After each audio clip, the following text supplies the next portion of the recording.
इस वीडियो का पूर्ण क्रेडिट भजन मार्ग चैनल को जाता है। हमारे चैनल किसी भी गलत चीजों को प्रोत्साहित नहीं देता। राधे राधे। जो इस लोक में दूसरे का मांस खाते हैं, बहुत सावधानी से दुर्गति होती, पक्का दुर्गति होती है। मांस खाने वाले ध्यान से सुन ले, पूर्व में जो किसी भी पशु का मांस खाते हैं उनको तो पहले नरक का दंड मिलेगा, फिर वही पशु बनेंगे, वैसे काटे जाएंगे। और जो ज्यादा पशुओं का मांस काट के खाते हैं तो उनके घर में घटना भी हो जाती है, कोई न कोई विनाशकारी घटना घटेगी। पूज्य श्री भाईजी महाराज हनुमान प्रसाद पोद्दार जी ने एक प्रसंग में बताया कि एक परिवार था जो बकरा और मुर्गी इनको घर में लाता और काट करके खाता। उनके 3 बालक थे, एक 4 महीने का था, एक 3-4 साल का था और एक 12 वर्ष का था। वो रोज देखता 12 वर्ष वाला कि ऐसे वो में कर रहा, उसको काट रहे हैं और फिर वो बनाया जाता, खाया जाता। तो एक दिन अपने छोटे भाई को ले गया, उसकी बुद्धि खराब हुई, वही गड़ासा। और उसने कहा चलो खेलते हैं, पापा जैसे काटते हैं ना मुर्गी वैसे खेलते हैं। तो छोटा 3-4 साल का था, उसने हाँ छत में ले गया और चढ़ बैठा, जैसे चढ़ के बकरे के ऊपर मुर्गी के ऊपर, और बस वो काट डाला। और जो काट डाला तो चीख निकली तो वो अपने छोटे बेटे को नहला रही थी जो 4 महीने का, टप में ऐसे खड़ा करके, और वो छोड़ करके भागी ऊपर। तो टप में जितना पानी था वो बच्चा गिर गया, उसकी हिम्मत तो उठने की थी नहीं, वो वहां मर गया। और जब ऊपर गई उसका, अरे दुष्ट तूने काट दिया, तो छलांग मार गया भय से, वो नीचे आके गिर के मरा। पूज्य भाई जी ने तो विस्तृत में लिखा है कि इन मांस खानों वालों के परिवारों का बहुत बुरी तरह नाश होगा, और जब ये मरेंगे तब नरक जाएंगे, और फिर जब जन्मेंगे तब ये फिर वही बकरा बकरी बनेंगे, ये काटे जाएंगे। होश में रहो, समय आने दो, कर्म अवश्य में भोक्तव्यम, तुम्हें भुगाएगा, रो नहीं पाओगे। एक आगरे से आते थे तो उनसे, उनका नाम मुश्किल है छोड़ पाना, बड़ी मतलब एक जैसे होता है ना एक रंगबाजी से, बड़ा आपका आदेश तो सीखा, मुश्किल है छोड़ पाना। तो बढ़िया स्वर्णिम उसकी पट्टे की घड़ी और बढ़िया नक्शे से, हर दांत बता रहे थे कि हर समय पान खाते रहते हैं। 2-3 महीने में झांझरी फिर गई थी। कैसे? कैंसर डॉक्टर ने बता दिया, मुश्किल है अब छोड़ना, शरीर छूटेगा। मर गया, मर गया। मुश्किल है तो शरीर ही छूट जाएगा, इसका शरीर छूटना तो मुश्किल नहीं है, क्योंकि मरण धर्मा शरीर है। होश में पूरा परिवार नष्ट हो गया। जो यहां दूसरों के मांस को खाते हैं तो बड़े बड़े हाथियों से उनको पहले कुचलाया जाता है, चिरवाया जाता है, फिर कोल्हू में पेरा जाता है। बढ़िया आनंद लो। यहां जो कर रहे हो इसका बहुत लंबा हिसाब होगा। लोग सोचते हैं कि ये गप है, 5 मिनट में हिंसा की आजीवन कारावास, लाखों जुर्माना। तुम्हें यहीं से अनुमान लगा लो, यहां तो बहुत छोटा हिसाब किताब है, वो तो अनंत ब्रह्मांडों का हिसाब किताब है। आप विद्धास्तु यैर्वेदा वन्यास्य हिताग्नि भी ता इमे शैल श्रृंगाग्रात पात्यंदी था पुनः पुनः। जो अपने पूर्वजों को पिंडदान नहीं देता, हवन नहीं करता, शास्त्र मर्यादा के अनुसार नहीं चलता, जो बिना पाणी ग्रहण किए व्यभिचार करता घूमता रहता है, ऐसों को बड़े बड़े ऊंचे पर्वत से नीचे खोपड़ी के बल फेंका जाता है। और जब नीचे गिरता है तो बड़ी बड़ी विषैली चींटियां चिपक जाती हैं और काटती हैं। अब और सावधानी की बात, जो पापी पुरुष के द्वारा दिया हुआ दान लेता है, स्वीकार करता है, पापी होश में ये रुपए की गड्डी नरक पहुंचा देगी। जो पापी पुरुषों द्वारा दिया हुआ दान लेते हैं, चाहे वो यज्ञ कराने के लिए, चाहे वो किसी भी कार्य के लिए, उन मनुष्यों को पत्थर के भवन में छोटे से ऐसे गैसील, बिल्कुल गैस ऐसी जहरीली, उसमें कीड़े की तरह उन्हें बंद कर दिया जाता, बाहर से कोई वायु नहीं, बंद। अब कितने हजार वर्ष, कितनी घबराहट है। अब सोचो, पत्थर के छोटे छोटे ऐसे भवन, उनमें गैस भरी हुई जहरीली, उसमें बंद कर दिया गया। दशांश लिया जाता धर्मात्मा पुरुष का, दशांश दान है धर्मात्मा पुरुष का, 100 मेहनत से कमाए। अब अगर तुम 10 रुपए दान कर दोगे तो बहुत बड़ी बात हो जाएगी। एक गरीब आदमी बड़ी मेहनत से अपना पेट पालता था, तो ये किसी व्यापारियों के संग में था।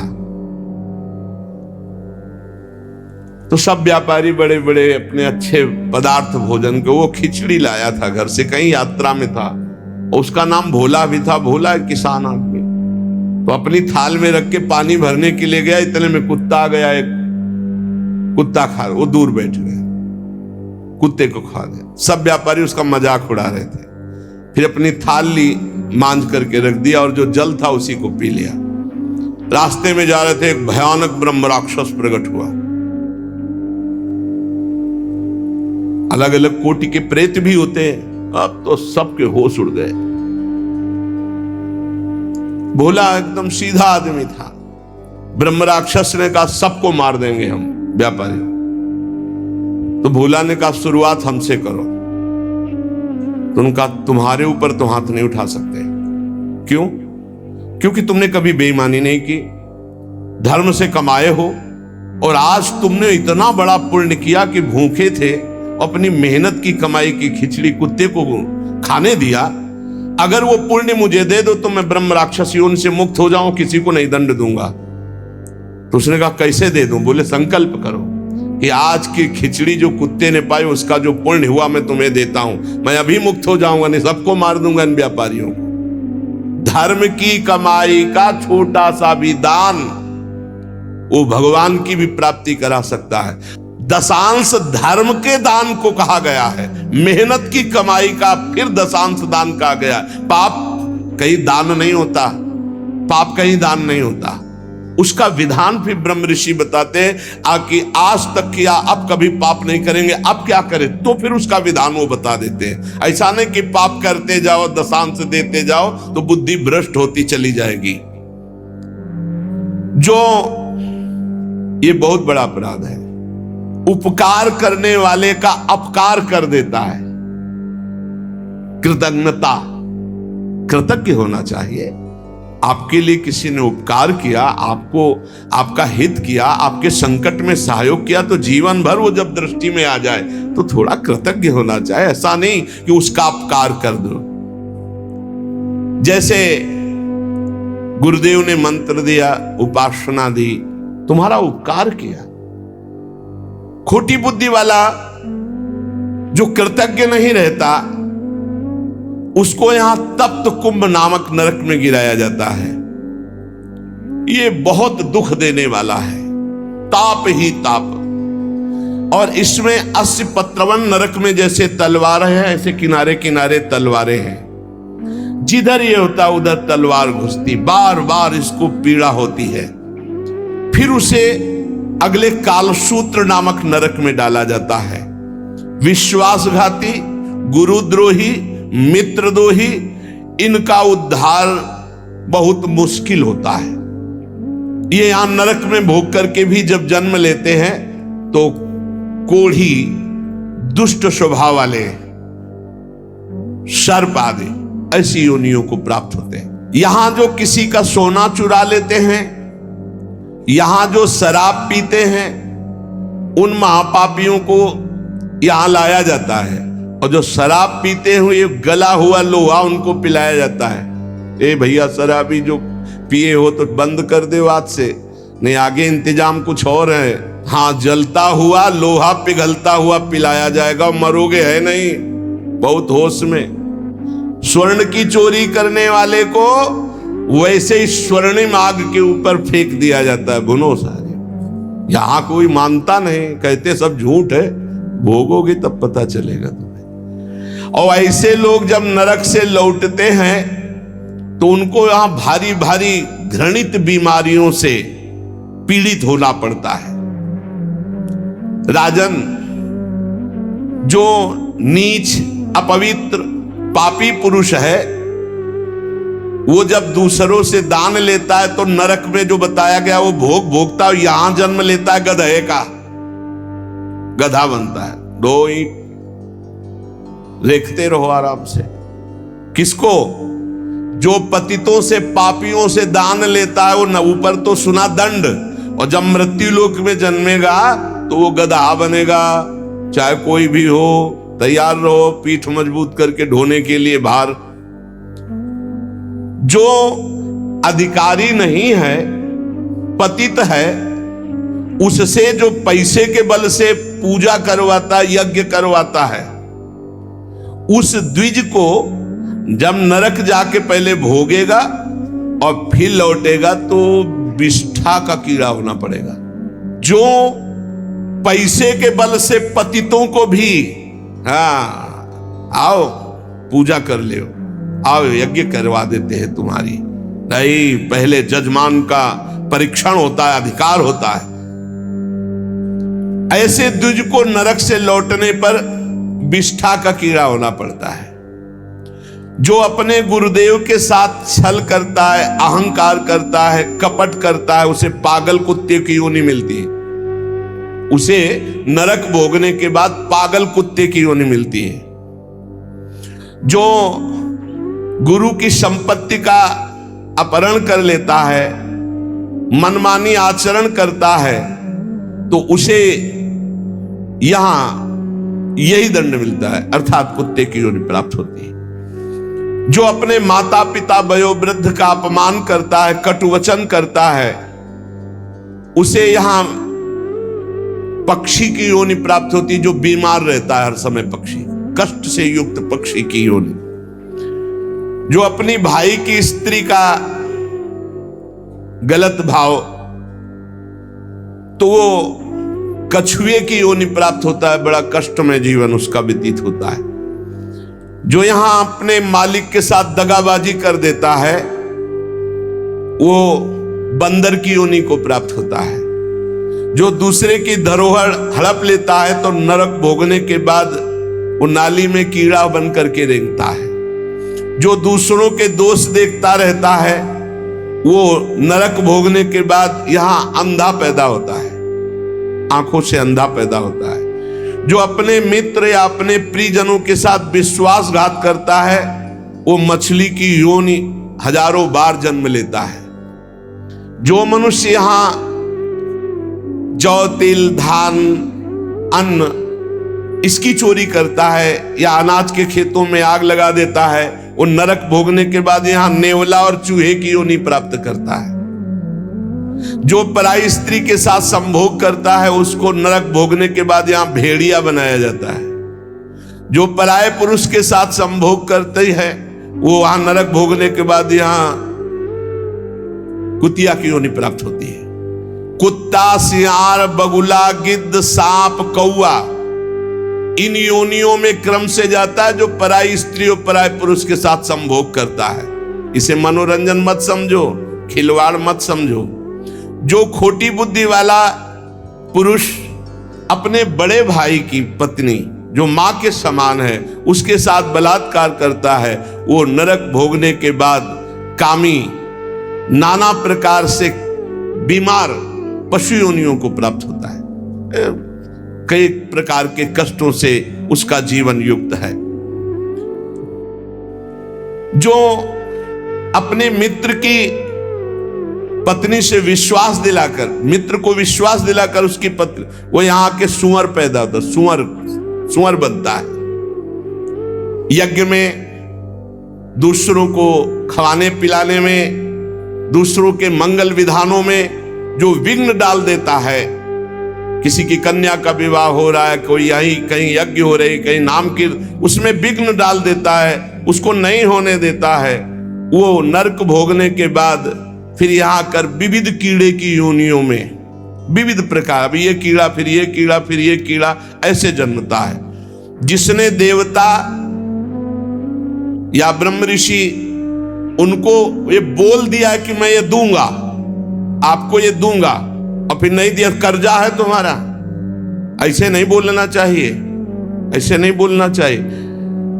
अयाचक वृत्ति से जो रहते हैं, कभी नहीं महाराज हम आपका ये काम कर दें, आपको ये दे देंगे, आपको एक कर्जा हो गया, अब अगर नहीं दिया तो नरक भोगोगे, और नरक से निकलने के बाद कौआ बनोगे। जो अपने पूजनियों का अपमान करता है, बड़े भाई का अपमान करता है, वो क्रौंच पक्षी के रूप में जन्म लेता है। बहुत सावधान होना चाहिए। जो तुम्हारे साथ उपकार करे उसके साथ तुम्हारा नम्र व्यवहार होना चाहिए। यदि उपकार नहीं किया तो तुम्हें बिच्छू की योनि प्राप्त होगी, बिच्छू बनना पड़ेगा।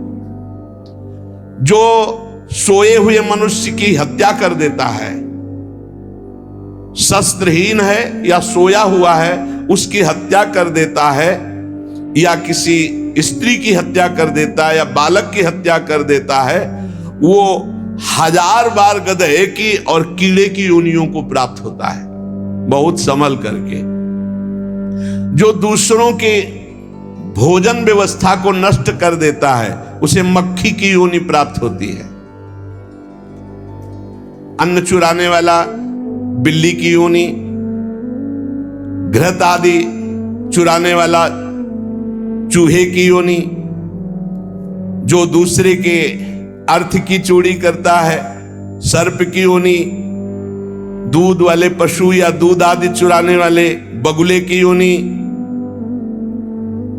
इसी तरह डांस, चींटी, बिलैया, बहुत सी योनियों की प्राप्ति होती है। हे महाराज, मैं तुम्हें कहां तक बताऊं, ये जितने जीव हैं ये सब नरक से आए हुए हैं। एक मनुष्य योनि भगवान ने कृपा करके दी है जिससे हम अब भगवान की प्राप्ति कर सकते हैं। जब कोई जैसे कर्म करता है उसको दंड मिलता है। तो सुमति जी ने कहा पूरे जीवन का पता कैसे चलता है? पूरे जीवन का पता कैसे चलता है कि जब से पैदा हुआ तब से मरने तक इसने ये पाप किए, ऐसे ऐसे पाप किए, उसका क्या प्रमाण आपके पास होता है जिससे आप उसको दंड देते हैं? तो उन्होंने कहा कि हमारे यहां एक बहुत बड़े लेखक हैं चित्रगुप्त जी, और सबके यहां विराजमान, सबके पास विराजमान। चित्रगुप्त जी सब रूपों में विराजमान, सबके पास विराजमान, बड़ा भागवतिक सिस्टम है।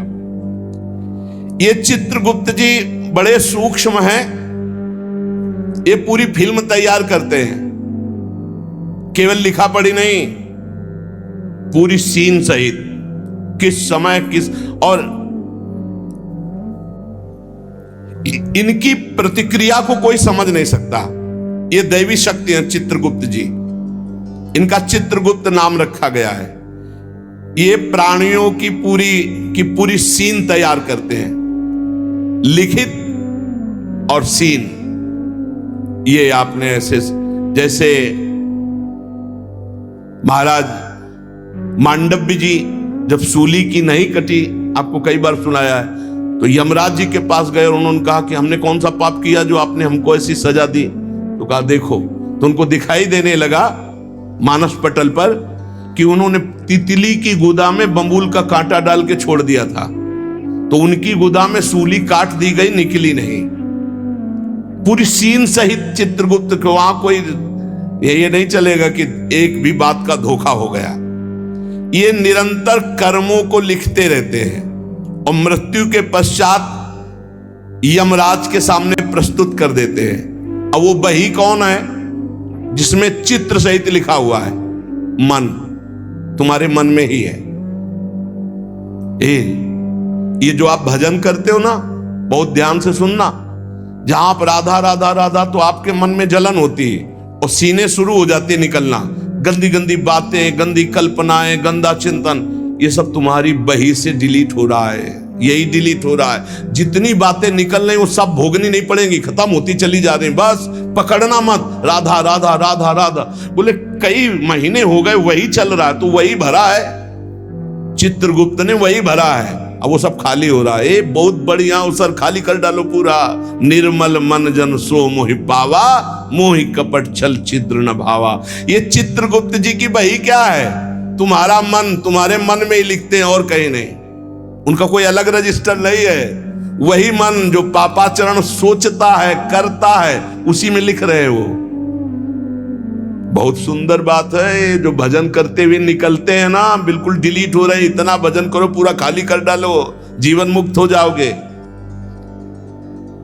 कार्यों का जो भी लेखा जोखा चित्रगुप्त जी लिखते हैं, उसी के अनुसार फल मिलता है। ये चित्रगुप्त जी वास्तव में हमारे अंतर मन में लिख रहे हैं बैठे हुए, जो निरंतर हमारे कार्यों का चित्र सहित लेख कर रहे हैं। गुप्त है, उस रजिस्टर को केवल धर्मराज पढ़ सकते हैं, दूसरा नहीं। और चित्र सहित है, इसलिए उनका नाम है चित्रगुप्त। मन रूपी रजिस्टर को कौन पढ़ सकता है? पूरा अनंत जन्मों का। जिसे सुमति जी कह रहे थे 10,000 वर्ष जन्म का मैं देख रहा हूं, तो देख क्या रहा हूं? उसी में है, तुम्हारी चिप में है, मन रूपी चिप में। इन्हें ईश्वरीय शक्ति प्राप्त है चित्रगुप्त जी को। ये सत्यनिष्ठ, कभी एक भी बात व्यर्थ नहीं लिखते, वही लिखेंगे। किसी का पक्षपात नहीं रखते। ये निष्पक्ष हर कार्य भागवती की ईश्वरीय शक्ति से सुरक्षित होकर लिखते रहते हैं। और उस लेखन को, उस घटना को जैसी हुई है, चित्र सहित अंकित कर देते हैं, चित्र सहित। कोई चित्रगुप्त की लिखी हुई बात में परिवर्तन नहीं हो सकता। तर्क वितर्क, झूठ, किसी भी तरह की अन्य घूस व्यवस्था चित्रगुप्त से नहीं चलती, क्योंकि वो गुप्त है। वो गुप्त है तो कोई तुमसे परिचय नहीं है, और लिख वो ही रहे बैठे। और उनको कभी शिथिलता नहीं होती कि अब रात्रि हो गई, ये सो रहा है, अभी क्या लिखना। नहीं, सोते समय भी तुम्हारी क्या हरकत थी, क्या चिंतन था, क्या था, सब लिखा जाता है, रात दिन का। बाहरी तो पुण्यों को बढ़ा चढ़ा कर दिखाया जाता है, परंतु चित्रगुप्त जी आंतरिक बात लिखते हैं। जैसे आपने बाहरी 1 लाख रुपए अमुक ने दान किए और आपका उद्देश्य था कि मेरा नाम हो जाए, तो वहां लिखा जाएगा व्यर्थ दान, 1 लाख रुपए का, इसका कोई फल नहीं, क्योंकि समाज में तालियां और वाहवाही सुन ली है। चित्रगुप्त जी ने लिख दिया, कुछ लाभ नहीं मिला। और 1 लाख रुपए ऐसे कि कोई जान नहीं पाया, और साधु सेवा, भगवत सेवा, गौ सेवा चुपचाप किसी ने नहीं जाना। अब वो लिख दिया गया, ये दान इनका सार्थक है। अरे बहुत नाटक होते डोनेशन लेने के, बहुत नाटक होते। गुप्त दान होगा तो चित्रगुप्त लिखेंगे, नहीं तो जीरो, कोई उसका फल नहीं है। ये जो यश कीर्ति माइक से और जो छपवा देते हैं ना, पेपर में भी निकलवा देते हैं, अब जितने पढ़े वो सब डिलीट होता चला गया उनका पुण्य। यही तो नहीं समझ रहे। यहां जो अधिकार पदों में हैं, जो घूस लेते हैं, वो सब लिखा जा रहा है। ये न समझो कोई है बड़ा अधिकारी, वो ऐसी जगह गिरा के तुम्हें फंसा देगा कि फिर तुम्हारा अधिकार काम नहीं चलेगा। असंख्य क्रियाओं को 1 सेकंड में लिपिबद्ध चित्र सहित कर देते हैं, इतनी बड़ी सामर्थ्य है। असंख्य क्रियाओं को, असंख्य कितने जीव हैं, असंख्य क्रियाओं को 1 सेकंड में चित्र सहित लिख देते हैं, पूरी सीन सहित। प्राकृतिक यंत्रों के द्वारा इनकी लेखनी नहीं जानी जा सकती। दिव्य पुरुष जो सिद्ध है, भगवत प्राप्त, वही समझ सकता है। चित्रगुप्त के खींचे हुए चित्र बड़े सूक्ष्म होते हैं, और ये हजारों लाखों जन्मों तक मिटेंगे नहीं, तुम्हारे मन में ही हैं। चित्रगुप्त के दरबार में स्थूल क्रिया तुम क्या कर रहे हो इसका महत्व नहीं है, भावना को, वो क्रिया कैसी भावना से वो लिखी जाती है। वहां सूक्ष्म भावनाओं से जो संकल्प बना क्रिया का, वो लिखा जाता है। गुप्त मन में एक भाग में ये लिखा पड़ी होती है, एक भाग में क्रिया का संकल्प बनता रहता है। दान, यश, कीर्ति, तपस्या, अगर ये बाहरी दिखावे के लिए है तो 0 वहां लिख दिया जाता है। बहुत सावधानी की जरूरत है। परमार्थ भावना से यदि कर रहे हो तो उसका फल मिलेगा, और दिखावा की भावना से कर रहे हो तो उसका फल नहीं मिलेगा। दिखावे की भावना वाली बात में 0 लिख देते हैं चित्रगुप्त जी। ये सत्संग है बिल्कुल सुधार के लिए। धर्म प्रचारक स्वार्थ की वासना तो परिणाम 0। धर्म प्रचारक परमार्थ की भावना तो नंबर मिलेगा। किसी को सहयोग देना और अपनी धन्यवाद कहलाने के लिए नंबर 0। सहयोग करना, उसका मंगल हो, नंबर आ जाएगा। संसार में बाह्य रूप रेखा का मूल्यांकन संसार करता, चित्रगुप्त नहीं। चित्रगुप्त जी देखते हैं कि ये जो दान किया ये अपनी चर्चा चाहता है, ये धर्म ध्वजी है, ये अंदर धर्म नहीं है। तत्काल लिख दिया इसका दान व्यर्थ, इसकी कार्य प्रणाली व्यर्थ, क्योंकि इसका चिंतन, प्रचार प्रसार जो भी हुआ उसमें यश कीर्ति था। अंदर के भाव को देखते हैं। केवल गुप्त विचार को चित्रगुप्त ही जानते हैं और वही उसको लिख देते हैं। भावनाओं के पीछे तुम्हारी क्रिया होती, पहले भावना, उसी भावना को चित्रगुप्त लिखते हैं। एक गरीब आदमी ने बड़ी मेहनत से कमाकर बहुत दैन्य होकर के 10 रुपए दान किए। उस 10 रुपए के दान के बराबर धनी आदमी का 10 करोड़ रुपया भी नहीं होगा, लेकिन वो गरीब आदमी जो सकुचा करके मुझ गरीब के पास क्या और 1 रुपया 10 रुपया दिया। इसीलिए हमने देखा बड़े संतों को कि अगर किसान और गरीब आदमी 100, 200, 500 भी चाहे तो लाओ लाओ, और बड़े प्यार से ले लिया। और वहीं 18-20 लाख MLA दे रहे थे तो उनको जाओ नहीं। ऐसे हमने देखा, बड़े गुरुजनों को देखा जो पूर्व संन्यास मार्ग में थे। क्यों? क्योंकि वो मेहनत से कमाया हुआ दैन्य होकर के खून पसीने की कमाई वो दे रहा, वो भजन करवाएगा। बहुत सावधानी की। चित्रगुप्त जी दिव्य दृष्टि संपन्न है, वो सबकी सूक्ष्म गुप्त मानसिक, वहीं से सारी क्रियाएं होती हैं, संकल्प से वो सब लिखते रहते हैं। अतः मनुष्य जन्म मिला है, सब प्रकार के बाहरी बनावटों से बचकर सच्चे मार्ग से चलकर भगवान की प्राप्ति इसी जन्म में की जाए। पूज्य भाई जी महाराज ने कहा प्रारब्ध बदल नहीं सकता। जो लोगों का प्रश्न रहता है कि ये भजन करने वाले साधु महात्मा या धर्म से चलने वाले इतना कष्ट क्यों पाते हैं, तो उनका संचित कर्म भस्म हो जाएगा, क्रियमाण निष्फल हो जाएगा, अकर्म हो जाएगा, लेकिन प्रारब्ध उनको भी भोगना पड़ेगा। प्रारब्ध ना तो किसी संकल्प विकल्प अनुष्ठान से काटा जा सकता, उसको भोग के ही काटा जा सकता है। प्रारब्ध का विनाश नहीं हो सकता। प्रारब्ध ना काटा जा सकता है ना बदला जा सकता है, प्रारब्ध केवल भोगा जा सकता है। बहुत ध्यान से सुनना। परंतु यदि अधिक भजन हो जाए प्रारब्ध से, प्रारब्ध है मानो 50 और भजन हो गया 100, तो नवीन प्रारब्ध की रचना हो जाएगी तुम्हारा कि अब इस जन्म में तुम्हारा कल्याण हो जाएगा, तुम आगे सुख प्राप्त करोगे, तुम उत्तम लोकों को जाओगे, लेकिन पूर्व प्रारब्ध तुम्हें भोगना पड़ेगा। और अगर इतना भजन हो जाए कि पूर्व प्रारब्ध को मिटा दे तो फिर भजन का मतलब क्या रहा? प्रारब्ध मिटा दिया, शरीर छूटा, लाभ तो मिला नहीं।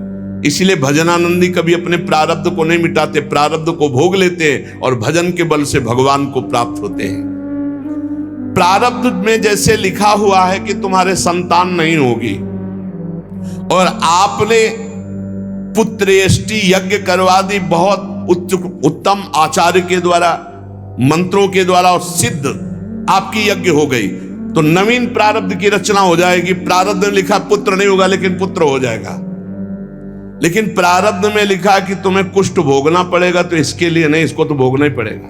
कुछ प्रारब्ध ऐसे हैं जैसे आपका प्रारब्ध बहुत बुरा भोगने का है और कोई ऋषि मुनि संत महात्मा आप पर प्रसन्न हो गया तो नवीन प्रारब्ध की सुख संपादन की व्यवस्था हो जाएगी। या वरदान दे दे वो, जिया आपने बहुत कोई यही तमंगल कर दिया और बड़े सुखी हो, और वो साप दे दे, तो वहीं से नवीन प्रारब्ध रचना हो जाएगी, वो अब नष्ट होना शुरू हो जाएगा। आपके प्रारब्ध में नहीं था नष्ट होना, लेकिन वो तपोबल से युक्त है, वो नवीन प्रारब्ध रच देंगे, तुम्हारा बुरा या तुम्हारा भला। देखने में बुरा लगेगा, लेकिन आज तक किसी महात्मा से किसी का बुरा नहीं हुआ। वो साप दे दिए हैं, वो उनको किसी भी योनि में भेज दिए, लेकिन भगवत साक्षात्कार करा दिए। संत ते होए न कारजहारी। प्रारब्ध का निर्माण संचित कर्मों से होता है, जो संचित कर्म जमा है। इसलिए भजन करने वाले को चाहिए कि अनुकूल या प्रतिकूल जैसा प्रारब्ध आवे, उसे चुपचाप भोग लो, मिटाने की कोशिश मत करो। भजन से भगवान की प्राप्ति करो, संचित भस्म हो जाए, ये नरकों की दुर्गति से बच जाओ।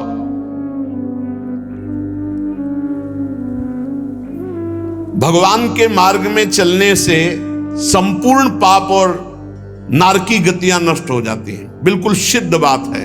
नाम संकीर्तनम यस्य सर्व पाप प्रणाशनम। ये जो आज आपने सारी चर्चा सुनी, इस चर्चा में जितने दंड विधान सब पे पोछा लग जाएगा यदि राधा राधा राधा कृष्ण कृष्ण कृष्ण हरि हरि जपोगे। इसीलिए हम हर प्रश्न का उत्तर नाम देते, नाम, क्योंकि नाम के समान नाम है। इससे बड़ा कोई साधना नहीं, इससे बड़ा कोई दान नहीं। बस बचते रहो, कहीं कोई ऐसा कर्म न बन जाए जो तत्काल तुम्हारे प्रारब्ध को बदल दे और बुरा प्रारब्ध ले आवे। साधु अवज्ञा तुरत भवानी, कर कल्याण अखिल के हानि।